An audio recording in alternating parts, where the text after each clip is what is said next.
بسم اللہ الرحمن الرحیم اعوذ باللہ من الشیطان الرجیم بسم اللہ الرحمن الرحیم وبہ نستعین۔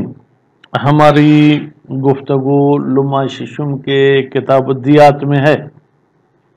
کتاب الدیات میں وہ چوٹیں، وہ زخم جو سر اور صورت پر لگتے ہیں، ان کے نام اور وضاحتیں گزر چکی۔ آج ہم ایک اور بھی زخم ہے جو اس کا نام پڑھیں گے، وہ دامغہ۔ تو دامغہ کیا ہے؟ فرماتے ہیں دامغہ ایسی چوٹ ہے جس سے انسان کے سر کو چوٹ لگے، پھر سر میں جو ظاہراً کھوپڑی کہا جاتا ہے، ٹھیک ہے، وہ بھی پھٹ جائے، یعنی یوں کہیں وہ پیالہ جس میں انسان کا مغز رکھا ہوا ہے، بھیجا رکھا ہوا ہے، وہ بھی ٹوٹ جائے تو اس میں پوری دیت دینی ہوگی۔ اس لیے کہ عام طور پر جو ہے کیا ہے، انسان اس کے ٹوٹنے کے بعد بچ نہیں پاتا ہے۔ پھر اس کے ساتھ اگر چھوٹی موٹی اور بھی جو ہے جراحتیں آئی ہیں اور جن کی کوئی رقم معین نہیں ہے تو وہاں پر حکومت دینی ہوگی۔ حکومت کی وضاحت کرتا آیا ہوں، مزید حکومت کی وضاحت انشاءاللہ اگلے درس میں آئے گی۔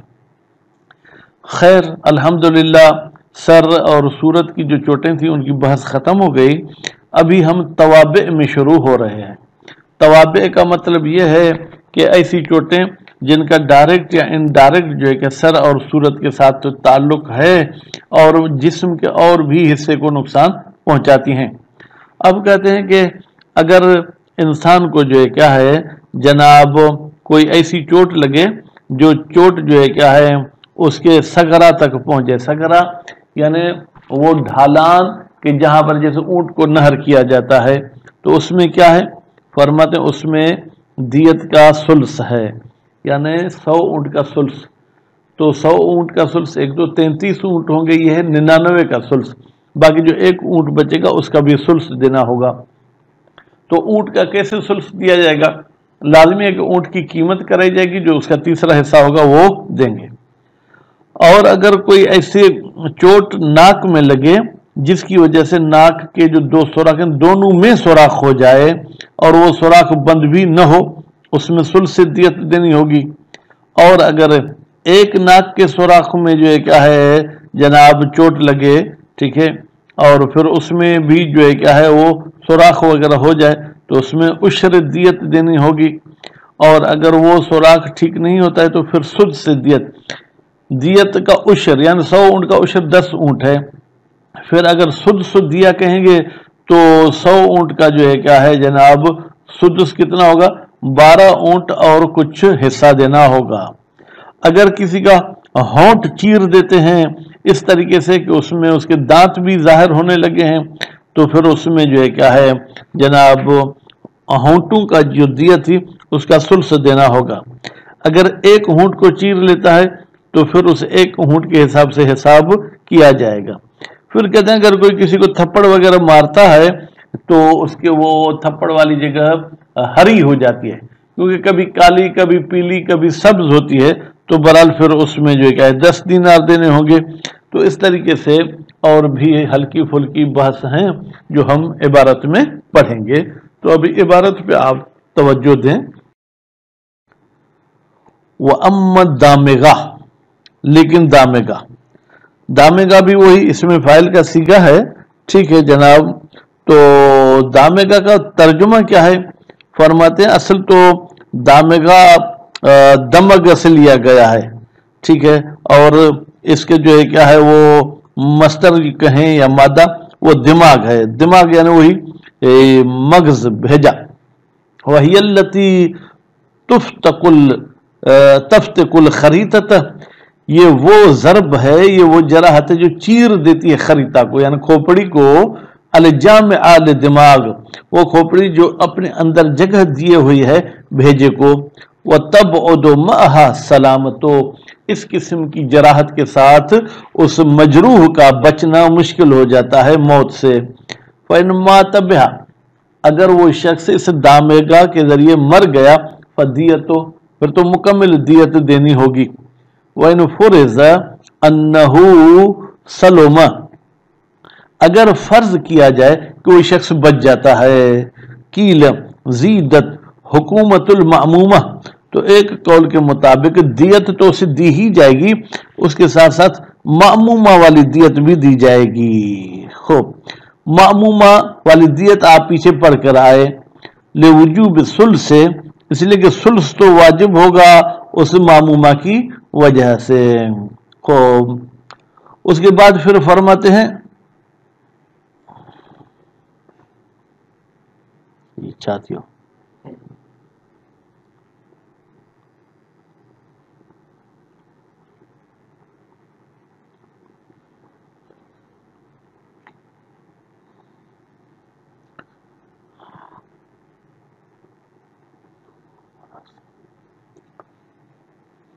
ٹھیک ہے کھول، اس کے بعد ہاں بابا جا۔ تو معمومہ کی وضاحت گزر چکی۔ معمومہ یہ تھا کہ ایسی چوٹ جو انسان کے بھیجے تک پہنچ جائے، اس لیے کہ ثلث تو واجب ہوتا ہے۔ اب بالامت یا امت سے مراد کنیز نہیں ہے، بلکہ اما سے مراد بھی وہی معمومہ ہے، کیونکہ ثلث تو معمومہ کی وجہ سے واجب ہے۔ فلا بد، پر ضروری ہے، لقطع الخریطۃ من حق آخر، یہ جو بھیجا بھی کاٹا گیا اس کے لیے ایک اور حق دینا چاہیے، وہ غیر مقدر، اس کی تو کوئی مقدار معین نہیں ہے۔ فالحکومت، پھر حکومت دینی پڑے گی۔ وہ ہوا حسن، کہتے ہیں یہ قول کیل جو ہے وہ اچھا ہے۔ فہذہ جملۃ الجراحات ثمانیہ، یہ 8 وہ جراحتیں تھیں، المختصۃ بالرأس المشتملۃ علی 9 اسماء، یہ 8 جراحتیں مخصوص تھیں سر کے ساتھ، البتہ ان کے نام 9 تھے، جو تیسرے اور چوتھے نام میں ہم نے بحث بھی کی کہ آیا تیسرا اور چوتھا ایک چیز کا نام ہے یا چوتھا اور پانچواں ایک چیز کا نام ہے۔ وَمِنَ التَّوَابِعِ، ابھی چلتے ہیں جناب توابع کی طرف۔ فرماتے ہیں کہ اور توابع میں سے ہے الجائفہ، یہاں تو لکھا ہے جائفہ، الف زائد کے بعد جب یا واو آتی ہے تو وہ جو ہے حمزہ میں تبدیل ہو جاتی ہے۔ خوب، اب جائفہ کہتے ہیں کہ ویسے تو یہ بھی زخم کی معنی میں، لیکن جو جوف تک پہنچ جاتا ہے، وہی الواصلۃ الی الجوف۔ خوب، خوب من ایل جہات کان، کہتے ہیں یہ آپ کے منہ تک پہنچتا ہے جس بھی طریقے سے، سر والی طرف سے ہو، نیچے جو ہے کیا ہے جناب گردن کی طرف سے ہو۔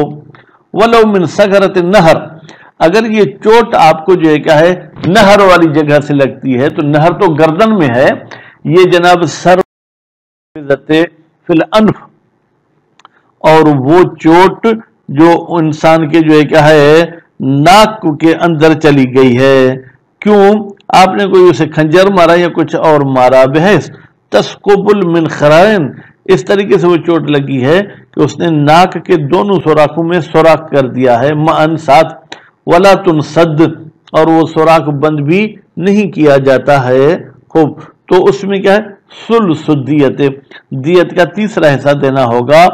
وَإِنْ صَلُحَتْ وَإِنْ انسدت وَخُمْسُ دیت، اور اگر وہ سوراخ ٹھیک ہو گئے، وَانْسَدَّتْ، اور وہ سوراخ بند ہو گئے، وَخُمْسُ دیت، تو پھر دیت کا 5واں حصہ ہوگا، یعنی 100 اونٹ میں سے 20 اونٹ۔ وَفِي النَّافِذَةِ فِي أَحَدِ الْمِنْخَرَيْنِ، اگر ناک کے دونوں سوراخوں میں سے ایک سوراخ میں سوراخ ہو گیا خاصہ فقط، تو عشر دیت، پھر اس میں دیت کا 10واں حصہ یعنی 10 اونٹ دینے ہوں گے۔ ان صلحت، اگر وہ ٹھیک ہو گیا، وَإِلَّا فَسُدُسُ دیت، اگر وہ ٹھیک نہیں ہوا تو دیت کا سدس، خوب یعنی 33 کا بھی آدھا حصہ، 16.5 اونٹ، لِأَنَّهَا عَلَى النِّصْفِ فِيهِمَا، اس لیے کہ اوپر ہم نے کہا تھا کہ اگر دونوں ناک کے سوراخ میں سوراخ ہو جائے اور ٹھیک نہ ہو تو ثلث، یا ایک میں ہے تو پھر سدس، اور اوپر ہم نے کہا کہ اگر ایک میں ٹھیک ہو سوراخ ہو جائے اور وہ ٹھیک نہ ہو تو اس میں خمس، اور اگر ٹھیک ہو جائے تو پھر نصف خمس جو کہ عشر ہوگا۔ والمستند کتاب الظریف، اور اس فتویٰ کے مستند مأخذ دلیل جو وہ ظریف صاحب والی کتاب ہے، لیکنہ اطلق العشر فی احدہما کما ہونا، لیکن جناب ظریف صاحب نے کہا کہ اگر ناک کے ایک سوراخ میں سوراخ ہوتا ہے تو اس میں جو ہے کیا ہے جناب عشر دینا ہوگا، لیکن پھر اس میں یہ تفصیل بیان نہیں کی کہ وہ ٹھیک ہوتا ہے یا ٹھیک نہیں ہوتا ہے. وہ تفصیل فی ہے کہ سابق ہو، جبکہ تفصیل دی گئی ہے فی ہے اس عہد المنخرین میں، ٹھیک ہے، کہ سابق جیسے کہ اوپر دونوں منخرین والی تفصیل تھی، یہ کس نے کیا ہے؟ للعلامۃ علامہ صاحب نے کیا ہے. وہ فی شق شفتین، اگر دونوں ہونٹ چیر دیں، حتیٰ تبدل اسنان، یہاں تک کہ دانت بھی اس ہونٹوں سے ظاہر ہوتے ہیں، ثلثو دیتہما، تو دونوں ہونٹ کے دیت کا ثلث دینا ہوگا. خوب، وہ ہونٹوں کا جو ہے کیا ہے جناب دیت کیا ہے وہ آپ پڑھ کر آئے، کچھ نہیں کہا تھا، اوپر والے میں 600 نیچے والے میں 400 جو بھی تھا. سواء استوعبتہما شق ام لا، چاہے یہ جو ہونٹ چیرے گئے فل ہونٹ چیرے جائیں یا فل ہونٹ نہ چیرے جائیں. ولو برئت الجراحۃ، لیکن اگر وہ ہونٹوں والا زخم ٹھیک ہو گیا، فخمس دیتہما، تو اب ثلث دیت نہیں بلکہ دونوں ہونٹوں کی جو دیت ہے اس کا 5واں حصہ دیا جائے گا. خوب، وفی شق احداہما، اور اگر دونوں ہونٹ میں سے ایک ہونٹ چیرا جائے تو ثلث دیتہا، اس میں پھر ایک ہونٹ کے دیت کا ثلث دیا جائے گا. ان لم تبرأ، اگر وہ ہونٹ ٹھیک نہیں ہوتا ہے، فإن برئت، اگر وہ ٹھیک ہو جاتا ہے، فخمسہا، تو ایک ہونٹ کی دیت کا 5واں حصہ دیا جائے گا. استنادن الی کتاب ظریف صاحب یا ظریف صاحب، اس کے کتاب کے مطابق. وفی احمرار الوجہ بالجنایت، اگر کسی کے چہرہ سرخ ہو گیا جنایت کی وجہ سے، آپ نے تھپڑ مارا، من لطمت، تھپڑ کی وجہ سے، وہ شبہا کا، اس میں مثلا کوئی اس نے کوہنی ماری یا اس نے اس کو لات مار دی، چینی صاحب ہو گیا اور ایک کراٹا ٹانگ کے ذریعے مارا، دینار و نصف، تو 1.5 دینار دینا ہوگا. وہ فی اخضرار ہی ہے جناب وہ سبز ہو جائے تو پھر 3 دینار ہو جائیں گے. وہ فی اسوداد ہی، اور اگر وہ چہرہ کالا ہو جائے تو 6، اس میں 6 دینار دینے ہوں گے. اب یہ کس نے کہا ہے؟ لروایت اسحاق ابن عمار، اس لیے کہ روایت بیان کی ہے جناب اسحاق ابن عمار نے. والمشہور ان هذه الجنایات 3، یہ جو 3 جنایتیں بتائی گئیں، چہرے کا سرخ ہونا، سبز ہونا اور کالا ہونا، فی البدن علی نصف، خوب، اگر یہی بدن میں ہوئے تو پھر اس میں نصف دیت دینی ہوگی. خوب، تو جناب اگر تینوں ہو جائیں تو، وہ روایت خالیت عنہ، جبکہ روایت میں یہ نصف والی بات نہیں ہے. وظاہرها، اس روایت سے ظاہر ہوتا ہے ان ذالک یثبت بوجود اثر اللطمۃ ونحوها فی الوجه، بھئی یہ جو دیت ہم نے بیان کی یہ ثابت ہوتی ہے جب تھپڑ کا اثر ظاہر ہو یا تھپڑ جیسی کوئی اور چیز چہرے میں. وَإِن لَمْ يَسْتَوْعِبْهُ، اگرچہ پورے چہرے کو نہ گھیر لے. وَلَمْ يَدُمْ فِيهِ عُرْفًا، وَلَمْ يَدُمْ، یہ یدم کا مطلب کیا؟ اور وہ دائمی نہ رہے جو ہے کیا ہے اثر عرف کے لحاظ سے. وَرُبَّمَا قِيلَ بِإِشْتِرَاطِ الدَّوَامِ، اور ایک قول کے مطابق یہ کہ یہ نہیں، یہ اثر دائمی رہے. وَإِلَّا، اگر کچھ دیر تک یہ اثر پھر ختم ہو جائے، فَالْعَرْشُ، تو پھر عرش دینی پڑے گی. وَلَوْ قِيلَ بِالْعَرْشِ مُطْلَقًا، کہتے ہیں اگر قائل ہو جائیں عرش کے مطلقہ، چاہے یہ اثر دائمی ہو یا چاہے دائمی نہ ہو، تو یہ لگتا ہے بہتر ہوگا. کیوں؟ لِضَعْفِ الْمُسْتَنَدِ، اس لیے کہ دلیل جو ہے جناب وہ ضعیف ہے. ان لم یکن اجماعا، اگر اجماع نہ ہوتا تو کان حسنن، یہ کان حسنن لو قیل، یعنی اگر عرش کا کہا جائے تو یہ اچھی بات ہے، لیکن اجماع ہے کیا کریں. وفی تعدی حکم المروی الی غیر ہی کی ضمیر جائے گی وجہ کی طرف، آیا چہرے کے علاوہ دوسری طرف بھی یہ حکم جاری ہوگا یا نہیں. من الاعضاء التی دیت اقل، ان اعضاء میں سے کہ جن کا دیت جو ہے کیا ہے اقل، وہ کم ہے. کس سے کم ہے؟ چہرے سے، جیسے ہاتھ ہے، ٹانگ ہے یا انگلی ہے. وجہان، اس میں 2 وجہ ہیں. اب وہ یہ سلائیڈ میں یہ 2-3 لائنیں بھی ہمیں رکھنی چاہیے تھی جو اس مطلب کے ساتھ مربوط ہیں، وہ ہم نے نہیں رکھی، بہرحال اس کی معذرت، وہ ہم اگلے درس میں پڑھ لیں گے، نہیں تو ان 2 لائنوں کا بھی ربط اس درس کے ساتھ تھا۔ وصلی اللہ علی محمد و آل محمد۔